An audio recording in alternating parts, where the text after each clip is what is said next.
लेकिन आदरणीय नीतीश कुमार जी के नेतृत्व में, बाद में प्रधानमंत्री नरेंद्र मोदी जी का सहयोग प्राप्त हुआ और ये पूरा बिहार बदलता गया। आदरणीय विजेंद्र बाबू के काम में बड़ा एक महत्वपूर्ण काम बदला। विजेंद्र बाबू जब से मंत्री हुए, पहले भी 90 के दशक में भी बिजली मंत्री थे, लेकिन 2005 से लेकर 2025 तक जो ड्रास्टिक चेंज हुआ, जिसको आप कह सकते हैं कि जिस गांव में, क्योंकि हमारी आबादी का लगभग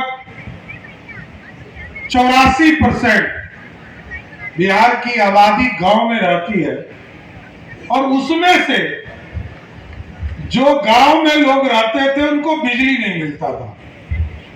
लेकिन आज गर्व से मैं कह सकता हूं, बिहार का कोई भी गांव हो, नीतीश कुमार जी के नेतृत्व में, विजेंद्र यादव जी के नेतृत्व में 23 से 24 घंटा बिजली हम गांव में देना का काम करते हैं। गांव की सड़कों को ठीक किया गया। आप चले जाइए किसी भी राज्य में, नेपाल में चले जाइए, बंगाल में चले जाइए, झारखंड चले जाइए, उत्तर प्रदेश चले जाइए, किसी भी राज्य में जाइएगा, चारों तरफ आपको गांव की सड़क और गांव में बिजली इससे अधिक किसी राज्य में नहीं मिलेगा, सिर्फ और सिर्फ बिहार में मिलेगा। और उसमें भी जहां 700 मेगावाट बिजली था, आज वहां लगभग 9000 बिजली मेगावाट जो है हम खर्चा करते हैं। और उद्योग के लिए सबसे महत्वपूर्ण है कि बिजली जो है हमको डेडिकेटेड भी हो। इसकी पूरी संरचना बनाने का काम उद्योग विभाग कर रहा है। जहां पर भी बियाडा के माध्यम से जहां पर भी उद्योग धंधे लग रहे, वहां डेडिकेटेड बिजली 24 घंटा 24x7 बिजली कैसे मिले, कोई कट नहीं हो, इसकी चिंता करने का काम किया जा रहा है। और आज तो आम लोगों को इससे अधिक लाभ हो गया। 2025 में माननीय मुख्यमंत्री नीतीश कुमार ने फैसला लिया कि हम बिहार में 2005 में 17 लाख लोगों को बिजली कनेक्शन था साथियों, आज 2,16,00,000 हो गए। आप समझिए, 2 करोड़ लोगों को बिजली कनेक्शन से जोड़ा गया। और अभी जब हम लोगों ने सब्सिडी किया कि 125 यूनिट तक बिजली हम माफ करेंगे, जबकि बिहार बदलते हुए बिहार में आज परिस्थिति ये है कि 125 यूनिट जो बिजली हम लोगों ने मुफ्त किया, कोई विरोधी हो, सत्ता पक्ष का हो, वोट देने वाला हो, नहीं देने वाला, किसी को पूछिएगा कि पहला यदि बिल आता है तो उसमें बिजली बिल माफ होता है कि नहीं होता है। कोई भेदभाव नहीं किया जाता। सरकार तो सबके लिए होती है, लेकिन साथियों आगे बदलना है। और आदरणीय विजेंद्र बाबू बैठे, मैं थोड़ा बिजली पे इसलिए बोल रहा हूं कि बिजली एक बड़ा सेक्टर है जहां इन्वेस्टमेंट भी आ रहा है। कल तक लोग हम इन्वेस्टमेंट की कल्पना नहीं करते, अभी सिर्फ बिजली के सेक्टर में नवीनगर हो या पीरपैती हो, दोनों जगह को यदि जोड़ दीजिए तो लगभग 60,000 करोड़ रुपए का इन्वेस्टमेंट इस बिहार में चल रहा है। ये परिस्थिति है साथियों।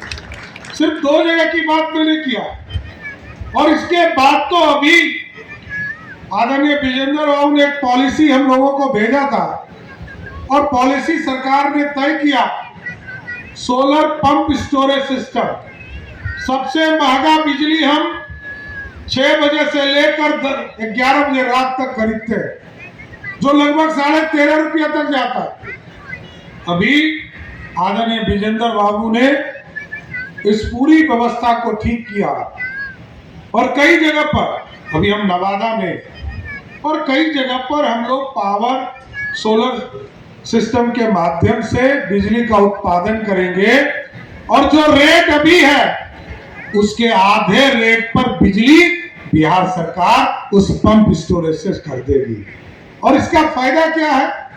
दिन में वो सोलर के माध्यम से पानी को ऊपर ले जाने का काम करेगा और जिस समय हमारा पीक आवर होगा पानी को नीचे लाएगा और बिजली उत्पादन करने का काम करेगा। और उस सेक्टर में भी लगभग अभी तक 16,000 करोड़ रुपए का इन्वेस्टमेंट हो चुका है सर। और हमें उम्मीद है कि सोलर के पंप स्टोरेज सिस्टम में अगले 1 साल में 1 लाख करोड़ रुपया बिहार में आएगा और लाखों लोगों को रोजगार देने का काम करेगा। हम मैरीन ड्राइव की बात करते हैं, ये बगल में मैरीन ड्राइव है। लोग कहते हैं कि मैरीन ड्राइव 21 किलोमीटर सड़क। हम बंबई जाते थे देखने के लिए और 1970 में मैरीन ड्राइव बना बंबई का। 2012 में नीतीश कुमार जी ने इसकी शुरुआत की और 2025 में पूरा हुआ। इसलिए 12 साल लगे क्योंकि हम आर्थिक रूप से गरीब हैं। हम जितना बजट बनाते हैं 3,47,000 करोड़ का बजट आदरणीय विजेंद्र राव ने बनाया, लेकिन साथियों हमारा संसाधन कम है। हम 68,000 करोड़ के अपने संसाधन से काम करते हैं, हम धीरे धीरे पैसा देते हैं। लेकिन इस बार मुख्यमंत्री जी ने तय किया कि बिहार में हम पीपीपी मोड पर रोड बनाएंगे। 21 किलोमीटर सड़क बना था और 12 साल लगा, 13 साल लगा। अब हम लोगों ने तय किया इसी साल काम शुरू हो गया।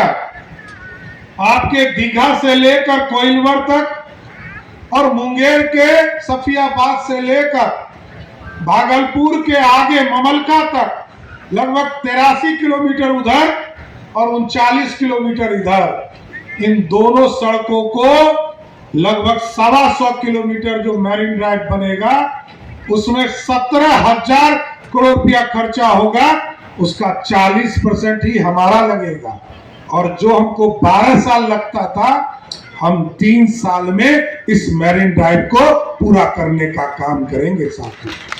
क्योंकि अब बदलता हुआ बिहार, नीतीश जी कहते हैं पहले सड़क बनाया, बिजली पहुंचाया, पानी शुद्ध पेयजल पानी पहुंचाया, पीने के लिए पानी पहुंचाया, लोगों के बीच में लड़कियों को घर से बाहर निकालकर स्कूल पहुंचाया और हाई स्कूल सभी पंचायतों में खोलने का काम किया।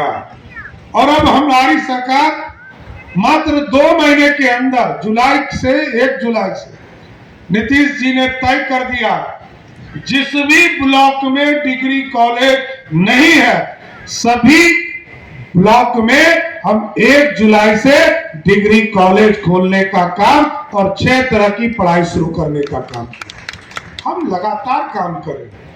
अब उद्योग के सेक्टर है, मैं बार बार कहता हूं उद्योग के बिना अब जीवन नहीं बढ़ सकता और इसलिए नीतीश कुमार जी ने टारगेट दिया इस बार कि 20 साल हमने सड़क पहुंचाया, बिजली पहुंचाया, पानी पहुंचाया, स्कूल तक बच्चों को पहुंचाया।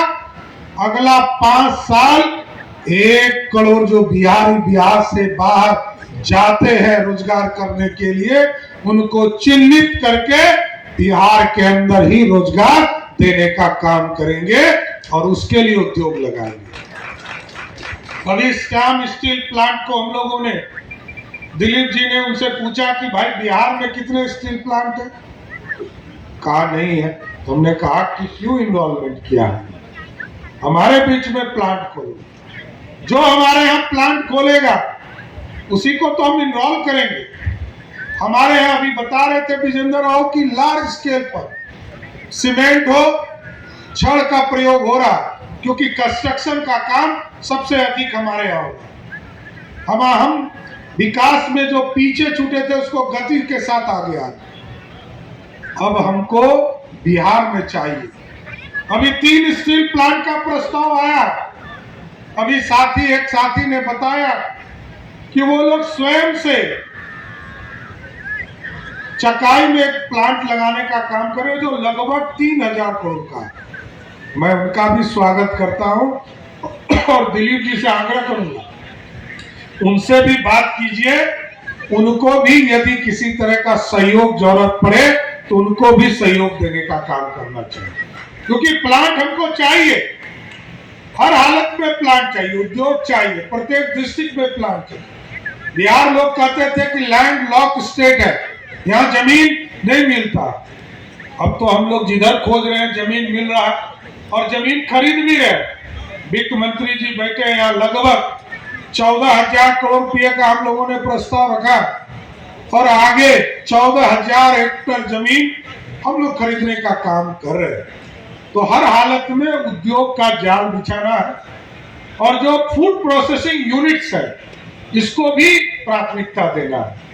मैं तो यहाँ गेल के लोग बैठे हैं, मैंने तो पूरा टैक्सी लोगों का कम कर दिया, लेकिन मैं आग्रह करूंगा कि पटना के लोगों को तुरंत पीएनजी गैस घर घर पहुंचाइए, ये काम जरूर कीजिए। कुछ इलाके में आपने किया, लेकिन इसको घर घर पहुंचा दीजिए, क्योंकि जो गैस सिलेंडर है वो जितनी राशि लगती है, जैसे ही आपका पीएनजी पहुंचेगा उसका खर्चा 30% से 40% बच जाएगा। तो बिहार के सरकार लगातार एक परिवार में 1,000 रुपये का बिजली का सहयोग करती है, वृद्धा पेंशन, विधवा पेंशन, दिव्यांग पेंशन में 1,100 रुपया देती है।